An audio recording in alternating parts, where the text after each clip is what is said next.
en un mot, c'est que vraiment avoir l'envie de découvrir de nouvelles choses et faire de nouveaux challenges et partir à l'aventure. Pour moi, s'il y a une qualité qu'un entrepreneur peut avoir, c'est vraiment ce goût de l'aventure. Ouais.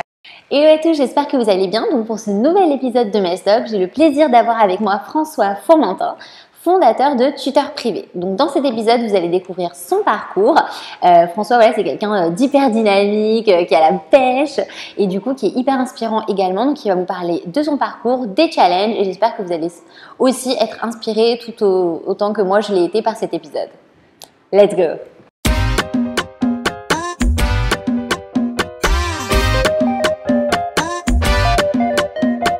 Hello à tous, bienvenue dans un nouvel épisode de Mesdoc. Donc aujourd'hui, je suis en compagnie de François Fourmentin. Bonjour Mélanie. Écoute, merci François d'être avec moi aujourd'hui. Merci beaucoup de m'accorder ton temps aussi. Oui, surtout qu'on s'est rencontrés un petit peu par hasard. Enfin, c'était pendant le talk d'Alexandre, fondateur de Live Mentor. Exactement. Voilà, donc c'est vrai que ça s'est passé un petit peu, voilà, c'était une rencontre. Mais comme quoi on dit, il n'y a jamais de hasard. Il n'y a jamais de hasard. Exactement. Je suis bien d'accord. Du coup, François, alors je commence toujours mes tops en demandant aux entrepreneurs de se définir en 3 mots. Si tu devais te définir en 3 mots. Ok. C'est souvent un exercice qui n'est pas évident. Alors moi, je pense que je suis quelqu'un de très enthousiaste. Ouais, ça se voit. Ouais.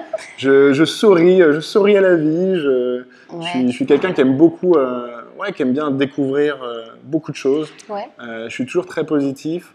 Ce qui est hyper important, c'est vrai qu'on dit toujours positive thinking, mais en vrai on se rend pas compte qu'à quel point ça peut être bénéfique. Tu vois. C'est ça. C'est aussi un état d'esprit dans lequel on doit se mettre, parce que bon, tout n'est pas forcément toujours positif, quoi. Mais à partir du moment où on se dit je vais absorber ce qui peut être négatif et essayer de le transformer en énergie positive. Exactement. Et là on est dans un bon état d'esprit. Donc j'essaie d'être comme ça. Yes. Rigoureux peut-être, je dirais. Ouais. Voilà, j'essaie dans Tuteur Privé, j'essaie de on va en parler, d'être le plus rigoureux possible avec mes clients, avec moi-même, avec les tuteurs aussi. Et puis, alors j'aurais envie de dire aventurier. J'aime beaucoup l'aventure. Yes. J'aime beaucoup voyager, découvrir de nouvelles choses. Je suis quelqu'un de très curieux. Donc, petite anecdote pour les gens qui nous regardent, dans combien de pays tu as voyagé? Alors, j'ai pas fait totalement le compte, mais je dirais autour de 50, quelque chose comme ça. 50 pays, c'est énorme. Ouais, j'ai eu la chance d'aller sur les 5 continents. Grave. Je trouve ça trop cool. Ok, super. Et du coup, pour les gens qui te connaissent pas, François, si tu peux un peu revenir sur 3 moments clés de ton parcours. Alors, le parcours d'entrepreneur Non, ou le justement, parcours global? ton parcours global finalement, et peut-être nous raconter un peu justement ce déclic qui a fait que peut-être tu as voulu entreprendre. Ah, c'est une très bonne question, ça. Alors, je vais commencer très tôt dans ma vie, parce que je pense qu'il y a beaucoup de choses qui s'expliquent par des événements assez tôt. Moi, j'ai déménagé quand j'étais plus jeune. Je suis parti habiter chez ma mère, chez mon père, et ça, c'était à l'âge du lycée. Ouais. Et en fait, j'ai découvert tout simplement un monde nouveau. J'avais 14 ans et on est parti avec mon frère. Et du coup, le fait de changer complètement d'environnement quand on est tout jeune, ça permet de découvrir plein de choses et de voir tout simplement un autre monde, quoi. Ouais. Donc, c'est peut-être, je dirais, mon envie d'entreprendre a peut-être été déclenchée à ce moment-là. D'accord. C'est-à-dire vraiment découvrir un monde nouveau et voilà. Et donc je suis arrivé au lycée à Lille et là j'ai découvert de nouveaux amis, de nouvelles passions sportives. J'ai commencé à apprendre à jouer de la guitare. Donc vraiment je me suis épanoui en tant qu'adolescent. Donc ça je pense que c'était vraiment la première partie de ma vie. Voilà. Ok. Ensuite, la deuxième partie, c'est, je dirais, la partie étudiante, où j'ai intégré le SCP, donc j'ai fait une prépa avant le SCP. Ensuite, j'ai pas eu les écoles auxquelles je prétendais, donc du coup, j'ai refait une prépa. Pour avoir le SCP, du coup. Exactement. Ok. Ouais. Et ça, dans la logique entrepreneuriale, je pense que c'est pas mal aussi analysé. Et quand je regarde autour de moi, je vois que beaucoup de mes amis ont eux aussi connu des échecs, tout simplement. Bien sûr. Et ils s'en sont relevés, ils sont repartis avec le sourire, et puis ils sont repartis, et puis finalement ils ont réussi à aller là où ils voulaient aller, quoi.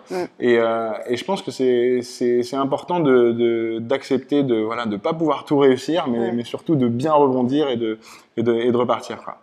Donc ça serait la deuxième partie de ma vie, je dirais. Yes. Et la troisième, ça serait la partie professionnelle, où du coup j'ai commencé à travailler en tant que consultant en stratégie après mes études. Donc je suis sorti de l'ESCP en 2012, en 2013, j'ai bossé 2 ans et demi, 3 ans en cabinet de conseil en stratégie. Et au début c'était super, c'était tout rose, mais je sentais quand même qu'il y avait... ouais. C'était quoi ton ressenti par rapport à cette expérience, justement? C'était que je pouvais pas avoir toute la latitude que je voulais.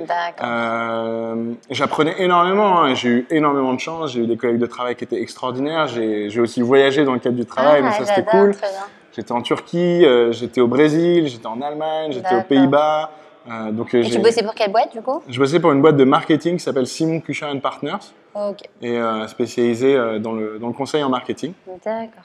Donc, et tu as quitté tout ça, le voyage, les machins, tout ça pour donc lancer ta boîte. Pour lancer Tuteur Privé, exactement. Privé, très cool. Et je pense que c'est là aussi qu'on retrouve le côté aventure, quoi. Et c'est peut-être comme ça que je me définirais en un mot, c'est que vraiment avoir l'envie de découvrir de nouvelles choses et faire de nouveaux challenges et partir à l'aventure. Pour moi, s'il y a une qualité qu'un entrepreneur peut avoir, c'est vraiment ce goût de l'aventure, ce côté passionné, quoi. Et donc, Tuteur Privé, qu'est-ce que c'est? C'est vrai que j'en ai pas trop parlé pour l'instant. Tuteur Privé, c'est un organisme de soutien scolaire d'un genre un peu nouveau, où en gros, on se différencie des autres dans la mesure où nous, nos tuteurs, c'est des étudiants de grandes écoles et universités.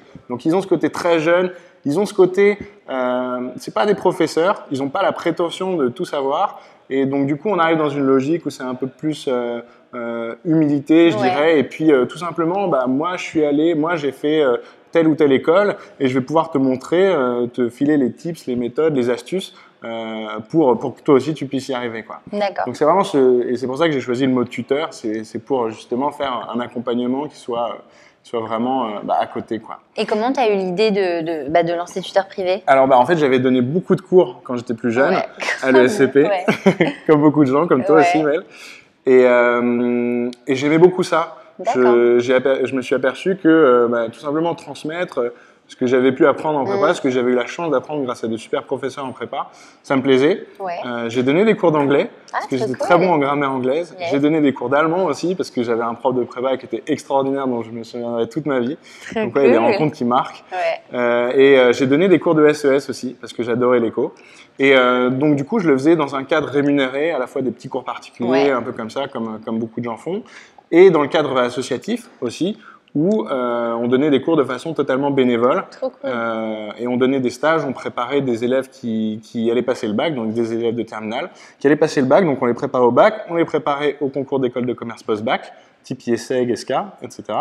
Et on faisait aussi une semaine en août, qui s'appelait la semaine de l'égalité des chances, et où on aidait des élèves de ZEP à intégrer leur prépa, en fait. Donc, et ça, c'était dans un but purement associatif. Et au-delà de ça, je me suis aussi investi dans l'association pour financer les projets derrière, parce qu'en gros, on gagnait, je ne sais plus, c'était quelque chose comme 40 000 € par an de bénéfices qu'on distribuait à des associations. Et du coup, j'étais aussi en contact avec d'autres associations qui promeuvent l'éducation et en particulier dans le cadre de l'enfance, de la petite enfance. Trop cool. Voilà. Et du coup, après cette expérience, tu as voulu lancer du coup Tuteur Privé? Alors, pas tout de suite après, mais en tout cas, ça m'a éveillé sur mes envies sur mon goût de projet éducatif. Et après, je suis entré en école de commerce. Alors là, je me suis fondu un peu plus dans le moule. Je me suis dit, allez, je vais faire de la finance, je vais faire du conseil, ce qui m'a énormément apporté. Mais j'avais toujours dans la tête l'idée que un jour ou l'autre, je lancerai un projet. Et je pourrais pas te dire que entrer à l'ESCP, j'étais sûr et certain de lancer quelque chose comme Tuteur Privé un jour. Voilà. Mais je savais que j'avais envie de lancer un projet. Et j'avais testé déjà mon appétit pour les projets éducatifs via cette association. D'accord. Et comment ça se passe du coup quand tu as eu l'idée de Tuteur Privé? Ensuite, pour vraiment mettre en place cette idée, j'imagine que on a toujours 1 milliard d'idées. On ne sait jamais laquelle choisir. Et comment tu t'es dit, ok, donc maintenant que j'ai cette idée-là, je vais la mettre en place. C'est quoi qui t'a vraiment motivé? Alors, je t'avoue que j'ai travaillé sur plein d'idées. C'est vrai? Avant. Tu nous racontes une de tes idées peut-être les plus... Les plus farfelues? Ouais. C'était quoi, genre? Ah non, tu veux pas savoir. Ah ouais? Ok, donc t'as eu quand même 1 milliard d'idées. J'ai eu 1 milliard d'idées. J'ai pensé à monter une marketplace de massage. Voilà, parce que je trouve ça cool et je pense que si tu fais ça dans un cadre vraiment très pro, c'est quelque chose qui peut vraiment cartonner. Parce que tout le monde est intéressé à l'idée de recevoir un massage et si c'est fait dans un cadre pro, je pense que ça peut être chouette. J'ai travaillé sur des logiciels aussi, parce que j'aimais bien le côté analytique. Trop cool. Et en fait, mon tout premier projet auquel j'ai réfléchi, c'était un projet dans le domaine des langues. Ah, Okay, parce que j'avais beaucoup voyagé, j'adorais mon prof d'anglais, mon prof d'allemand, et c'est quelque chose que j'ai beaucoup travaillé quand j'étais en prépa, alors que c'était pas, pour le coup, pas très stratégique. J'aurais peut-être mieux fait de bosser un peu plus les maths, mais je faisais ce que j'avais envie de faire en fait.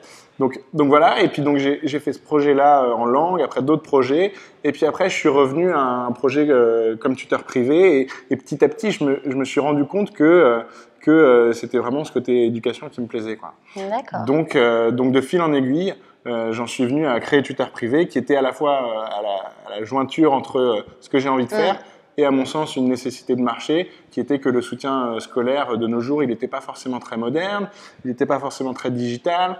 Il y avait la possibilité d'insuffler vraiment une âme un peu plus jeune à travers ça, et de faire un truc qui reste malgré tout assez flexible, quoi. D'accord. Donc voilà, Tuteur Privé est né de ça. Yes. Et du coup, j'imagine que tu as eu pas mal de challenges au cours de la route de l'aventure entrepreneuriale. Si tu devais aujourd'hui partager avec nous un ou deux challenges du coup, qui permettraient aux personnes qui nous regardent peut-être éventuellement de savoir comment gérer ça le jour où eux aussi lancent leur boîte, ce serait quoi? Ok. Alors, je pense que le premier conseil que je peux donner, et c'est pas évident de le tenir, mais ça serait de toujours s'écouter soi-même. Ouais. Dans votre parcours entrepreneurial, vous allez rencontrer plein de gens qui vont pouvoir vous donner des conseils dans tel domaine. Moi, j'ai rencontré des gens qui sont vraiment très influents à la tête de grosses boîtes. Et en fait, on a toujours tendance, par humilité, à écouter ces gens-là et à se dire oui, ils ont raison. S'il me dit qu'il faut que je fasse comme ça, c'est sûrement qu'il faut que je fasse comme ça. Mais quand on prend un peu de recul, on se dit finalement, est-ce que cette personne-là, elle a créé une boîte un jour dans sa vie, oui ou non? Si c'est non, est-ce qu'elle est vraiment au fait de ce que moi je suis en train de vivre? Est-ce qu'elle a toute cette partie émotionnelle qu'elle peut comprendre? C'est pas toujours le cas, quoi. Donc voilà, essayer de prendre tous les conseils possibles, mais au final, le plus important, c'est de se dire est-ce que ça correspond à ce que je suis, à ce que j'ai envie d'être, et est-ce que moi, je suis intimement persuadé, si je suis ce conseil, est-ce que c'est quelque chose qui me correspond moi, quoi. Et je pense qu'au final, c'est ça aussi qui fait les entrepreneurs qui arrivent à bien mener leur projet, c'est qu'ils le mènent exactement comme ils ont envie de le mener avec leur équipe, voilà, en prenant toutes les bonnes idées qui puissent être données, mais sans trop se laisser influencer, voilà, avoir des convictions fortes, ce qui n'est pas évident. Exactement, mais non, mais carrément. Et est-ce que tu as en particulier un challenge dont tu te souviens, une épreuve que tu as pu surmonter pendant l'aventure Tuteur Privé? Alors, au tout début de Tuteur Privé, j'ai commencé à travailler avec Valentin, qui lui est développeur web. Ouais, donc Valentin, ton associé, pour les gens situent. Non, justement. Ah, ok, donc c'est vraiment. Ok, d'accord. Moi, je vais rentrer à fond dans le détail. Ok. Et du coup, Valentin, l'idée c'était de travailler ensemble. Okay. Et puis, donc lui, il était développeur, donc il a développé une partie de la plateforme. Et en fait, il avait un travail à côté, donc il n'a pas pu laisser tomber son travail. D'accord. Voilà, pour des raisons personnelles qui sont tout à fait légitimes. Et du coup, je me suis retrouvé du jour au lendemain tout seul sur le projet. Ah oui. Ouais. Ah ouais. Et avec une plateforme que je maîtrisais pas forcément. Bah ouais. Donc la partie technique a été un gros obstacle pour moi au début. D'accord. Du coup, qu'est-ce que j'ai fait? Je me suis dit, je vais apprendre à coder. Donc je me suis payé un logiciel de formation au code. Et alors que c'était pas un truc pour lequel j'étais fait à la base, mais vu que j'avais vraiment envie que mon projet il tienne la route, je me suis dit j'ai pas le choix, de toute façon, je vais y aller. Il faut y aller, quoi. Exactement, t'as raison, parce qu'on se pose pas souvent cette question-là, mais effectivement, si au cours de ton aventure il y a quelqu'un qui te laisse tomber, il faut pas abandonner juste parce que la personne t'a laissé tomber, quoi. Ouais, puis je veux dire c'est la vie, hein. Valentin, on s'entend super bien. Et puis on a fait un bout de chemin ensemble. J'étais ravi, je pense que lui aussi. Il y a des gens qui sont là pour faire des bouts de chemin avec toi. Exactement, et voilà. Les compagnons de route. Mais ouais, les compagnons de route, exactement. Et voilà, et puis au final même l'aventure entrepreneuriale, c'est pas quelque chose qui est scellé en soi. On fait un bout de chemin et le but c'est que ce chemin il dure le plus longtemps possible. Exactement. Et qu'on aille le plus loin possible. Mais c'est la vie, c'est comme ça. Et voilà. Et après, j'ai eu le plaisir de rencontrer mon associé actuel, pour rebondir sur ta question. Donc, comment tu l'as rencontré, ton associé? Alors, loin de l'idée de on était potes d'enfance, etc. Oui, c'est ça, parce que souvent, voilà. Okay. Nous, c'était vraiment sur Internet. Ah, sur Internet, ok. Exactement. On rencontre plein de belles personnes sur Internet. Et en fait, au début, je proposais une offre de stage. Et lui, il a été intéressé. On est rentré en contact. Le fit, c'est super bien. Enfin, on a eu un super bon fit. Ouais, c'est hyper important ça. Ouais. Et puis après, je lui ai dit que je cherchais un associé. Il m'a dit, bah écoute, moi, c'est quelque chose qui pourrait m'intéresser. Et donc, en fait, les choses se sont faites petit à petit, enfin, vraiment de fil en aiguille. Et voilà. Et en fait, on s'entend vraiment bien. On est aligné sur plein de choses. Sur la partie vision de la boîte, on est aligné. Sur la partie donc il s'appelle Ruben Assouline. Sur la partie vision, on est complètement aligné. Sur la partie quantité de travail, on est vraiment aligné. Enfin, on est aligné en tout point et en compétences techniques pour tuteur privé, on est très complémentaires. Lui, il fait plus ce qui est technique. Il est très bon en sales aussi. Moi, je fais du sales. Je fais aussi du marketing, de la gestion. Je fais de la compta. Lui, il est plus poussé dans la pédagogie encore. Donc, vraiment, vous êtes aussi très complémentaires. On est très complémentaires. Okay. On est vraiment, d'un point de vue personnel, on est 100% alignés. D'un point de vue professionnel, on est très complémentaires. Donc c'est voilà. Et je suis super heureux de l'avoir rencontré. Ouais. Et depuis qu'il est là, c'est vrai que tuteur privé n'a plus du tout le même visage. Et en fait, il est arrivé. Et au début, ce qui était uniquement une plateforme de cours particulier, s'est transformé petit à petit en un véritable organisme de soutien scolaire. Voilà, on est très fiers de pouvoir t'accueillir dans ces locaux aujourd'hui. Et du coup, on a fait des stages. On a commencé par faire des stages de révision où moi, j'ai recommencé à donner des cours. Lui, il donnait des cours de maths. Et ça s'est bien passé. Et petit à petit, on a développé ces stages-là. Et maintenant, on a une troisième offre, donc cours particulier, stage. Et la troisième, c'est cycle annuel. Et les cycles annuels, c'est des élèves qui viennent ici tous les week-ends. Ouais. Donc, on travaille le week-end aussi, samedi, dimanche. Oui. Et oui, et c'est ça aussi la réalité de l'entrepreneuriat. C'est ça, on ne dit pas assez, mais effectivement, il faut du travail parce que, mine de rien, les choses n'arrivent pas comme ça, quoi. Et non. Et du coup, nous, c'est avec grand plaisir qu'on accueille des élèves ici. Donc, je ne sais pas si d'ailleurs un jour tu veux passer un week-end, même pour voir un peu l'ambiance. Il y a plein de petits marmots ici. Cool, hein. Yes. Et voilà. Ok, super. Et du coup, maintenant, quelle est la suite? Comment tu vois l'avenir de tuteur privé déjà et comment tu te vois toi avancer en fait? Ok, c'est une très bonne question. Alors, en fait, au tout début, on pensait rester uniquement dans un sillon et puis faire une levée de fonds et puis faire uniquement des cours particuliers. Les choses ont fait que ça s'est développé autrement. Ouais. Donc aujourd'hui, on ne cherche pas à lever des fonds. Ce qui est assez rare et atypique pour le monde des startups, mais c'est comme ça. Et du coup, on cherche plutôt à élargir la palette d'offres qu'on va pouvoir proposer. Et donc là, on a de plus en plus de clients qui nous demandent des formations en langue. Ah, trop cool. Et vu que moi, c'est quelque chose sur lequel j'ai beaucoup bossé et qui est un secteur qui m'inspire beaucoup, il y a plein de choses à faire. À travers les langues, il y a aussi la rencontre, il y a aussi la rencontre de cultures différentes, la découverte de cultures différentes. Il y a aussi le voyage, on peut penser au séjour linguistique. Donc il y a plein de choses que tu peux offrir en fait à ces personnes, quoi. Voilà, donc pour l'instant, on va commencer très, très simplement, hein, mais on est en train...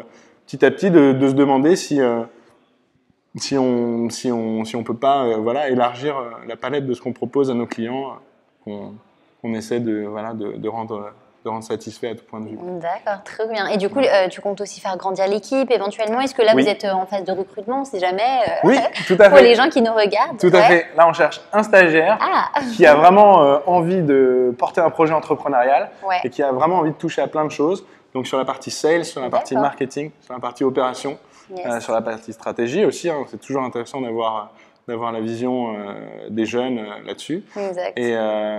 Et voilà, on recherche un stagiaire. Donc pour janvier, trop cool. En fait, non, pour tout de suite. Ah ça. Parce qu'on a beaucoup de boulot. Ok. Voilà. Et les 3 prérequis, c'est autonomie, curiosité et puis bonne humeur. Yes, trop cool. Et du coup, François, il y avait aussi une petite question. Quelles sont finalement les qualités que tu as pu développer au cours de ton aventure entrepreneuriale, par rapport où tu étais jusqu'à maintenant où tu es? Si tu regardes un peu en arrière, qu'est-ce que le nouveau François maintenant est? Tu vois ce que je veux dire? Ok, waouh, ça c'est dur ça. C'est vrai. Si tu devais faire une petite introspection, tu sais. Ok. Alors peut-être en préambule, je dirais que la volonté d'entreprendre, c'est aussi de se dire, ok, j'avais un boulot avant et on me demandait peut-être de gommer un peu mes défauts plutôt que de travailler sur mes qualités. Moi, une des raisons aussi pour lesquelles j'entreprends, c'est parce que j'ai envie justement de pouvoir vraiment faire éclore mes qualités. Ton full potentiel. Voilà, quoi. Exactement.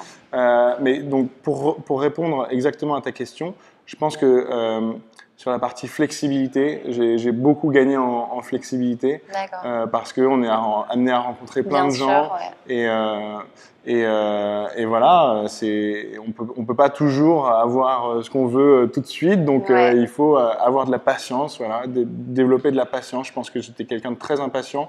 Je le suis sûrement toujours, mais en tout cas, je fais cet effort. Voilà, on peut pas avoir des résultats toujours tout de suite. Ça nécessite beaucoup de travail, beaucoup d'humilité et voilà. Donc patience.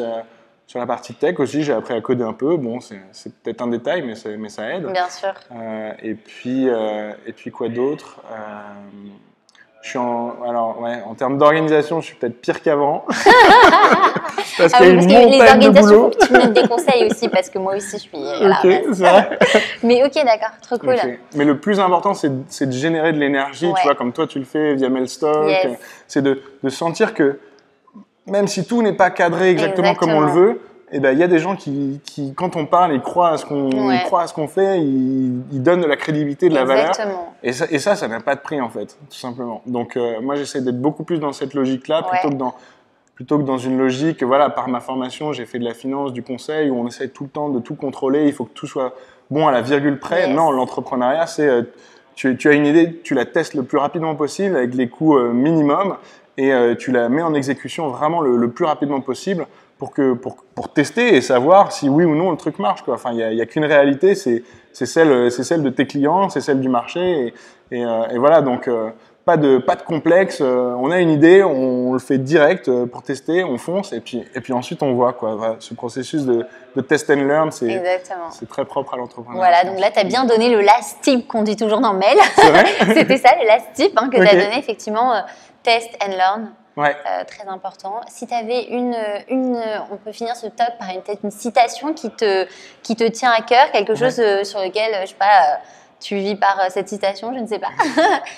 Si on devait finir ce talk par une citation qui pourrait te décrire un peu ton mindset, ce serait quoi? Alors, j'en ai peut-être deux. Je peux en mettre deux. Bien sûr, tu peux en mettre deux. Qui n'ont rien à voir. Il y en a une, c'est Lao Tzu, c'est un philosophe chinois. Il dit le but est dans le chemin. Donc finalement, ce qui compte, c'est vraiment le chemin qu'on prend et pas tant là où on va atterrir, mais plus ce qui s'est passé entre-temps. Voilà, c'est assez épicurien au final comme citation. Et la deuxième, ça serait celle de Conor McGregor, qui est un champion de MMA. Et il dit un truc qui est très con, mais très vrai. Hard work always pays. Le travail paye toujours. Et voilà. Et il y a aussi la notion de patience, je pense, dedans. Et si on a des échecs, on se relève et puis on fonce et puis ça va toujours finir par payer, vraiment. Je suis intimement convaincu de ça. Merci beaucoup François. En tout cas, c'était un talk hyper inspirant. J'espère que vous aussi, vous qui nous regardez, donc vous avez été inspirés par le parcours de François et également aussi par Tuteur Privé. Les gens qui voudraient connaître un peu plus Tuteur Privé ou te contacter, quels sont les liens? Ok, alors on a plein de choses. On a un site web www.tuteurprivé.com. C'est tout attaché. On a aussi un Instagram qu'on utilise beaucoup. On fait des cours en live le mardi et le jeudi. Et l'Instagram, c'est Tuteur Privé, TUTEURPRIVE. On a un Facebook, Tuteur Privé. On a Snapchat, Tuteur Privé. On a YouTube, Tuteur Privé. Voilà. Super. Et du coup, pour contacter toi, on mettra ton LinkedIn. Mon LinkedIn, avec grand plaisir. N'hésitez pas à me contacter. Je réponds à strictement tous mes messages. Yes. Écoute, merci beaucoup François. J'espère que vous aussi, vous avez été inspirés comme moi, je l'ai été par cet épisode. Et je vous donne rendez-vous à un prochain épisode de Mailstock. Stay tuned. Stay tuned.